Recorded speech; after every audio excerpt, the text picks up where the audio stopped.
April 12th, 2023, Wednesday in the Octave of Easter.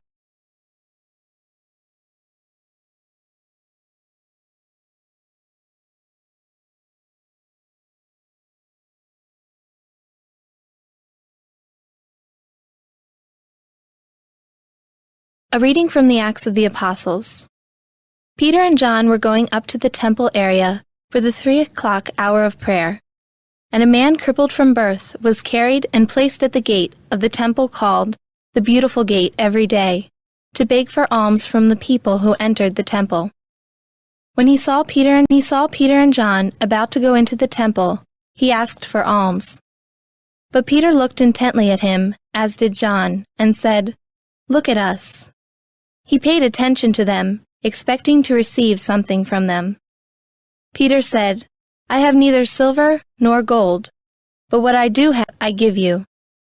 In the name of Jesus Christ the Nazarene, rise and walk." Then Peter took him by the right hand and raised him up, and immediately his feet and ankles grew strong. He leaped up, stood and walked around, and went into the temple with them, walking and jumping and praising God. When all the people saw him walking and praising God, they recognized him as the one who used to sit begging at the beautiful gate of the temple.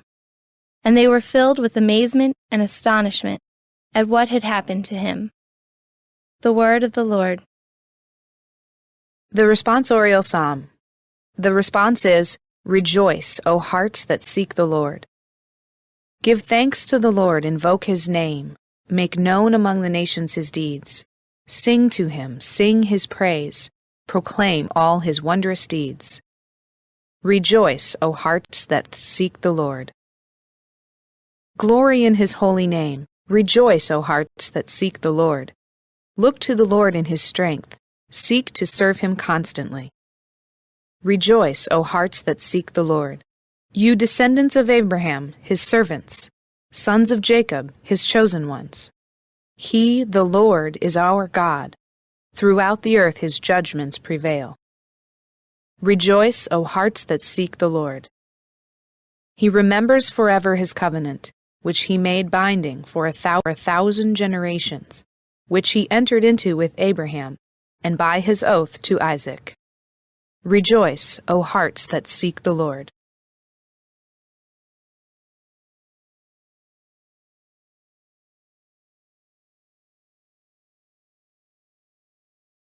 A reading from the Holy Gospel according to Luke. That very day, the first day of the week, 2 of Jesus' disciples were going to a village 7 miles from Jerusalem called Emmaus, and they were conversing about all the things that had occurred. And it happened that while they were conversing and debating, Jesus himself drew near and walked with them, but their eyes were prevented from recognizing him. He asked them, "What are you discussing as you walk along?" They stopped, looking downcast. One of them, named Cleopas, said to him in reply, "Are you the only visitor to Jerusalem who does not know of the things that take place there in these days?" And he replied to them, "What sort of things?"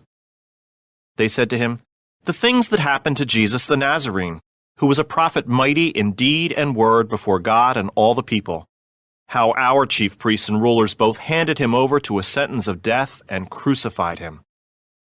But we were hoping that he would be the one to redeem Israel. And besides all this, it is now the 3rd day since this took place. Some women from our group, however, have astounded us. They were at the tomb early in the morning and did not find his body.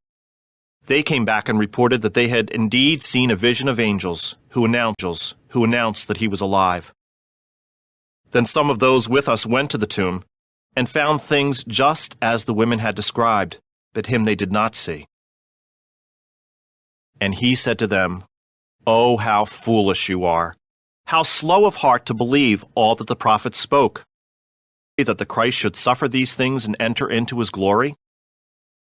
Then, beginning with Moses and all the prophets, he interpreted to them what referred to him in all the scriptures. As they approached the village to which they were going, he gave the impression that he was going on farther. But they urged him, "Stay with us, for nearly evening and the day is almost over." So he went in to stay with them. And it happened that while he was with them at table, he took bread, said the blessing, broke it, and gave it to them. With that, their eyes were opened, and they recognized him, but he vanished from their sight. Then they said to each other, "Were not our hearts burning within us while he spoke to us on the way and opened the Scriptures to us?" So they set out at once and returned to Jerusalem, where they found gathered together the 11 and those with them, who were saying, "The Lord has truly been raised and has appeared to Simon." Then the two recounted what had taken place on the way, and how he was made known to them in the breaking of the bread. The Gospel of the Lord.